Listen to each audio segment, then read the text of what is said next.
আমার সিনেমা যদি না চলে, কালকে যখন তোমার সিনেমা আসবে তখন দর্শক এমনি যাবে না। আমার সিনেমা যদি চলে, আমি যদি দর্শককে ধরে রাখতে পারি, তাদের বিশ্বাস শুধু আমার ছবি। একদিকে তুফান পুরা আউল্লা জাউল্লা দিতে আসছে, আরেকদিকে দেবের সমালোচনায় পুরাই মনে করেন ছবি পুরাই পাম্পার ফলন পুরো হয়ে যেতেছে। দেব বলতেছে যে মিমি একজন আমার সহকারী নায়িকা, সে ইন্ডিয়ার একজন ভালো নায়িকা, সে কীভাবে এই আইটেম সনটা করলো এত ছোট পোশাকে, এই সে বক্কর অনেক কথাই বললো। তো এই কথা কান না দিয়ে আমরা সবাই ছবিটা উপভোগ করি। যে যার মতামত অবশ্যই থাকবো, কিন্তু মেন কথা হলো তুফান।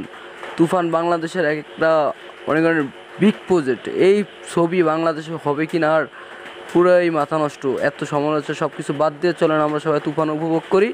তো আজকের ভিডিওটা এই পর্যন্তই। সবাই ভালো লাগলে লাইক শেয়ার সাবস্ক্রাইব করে পাশেই থাকবেন।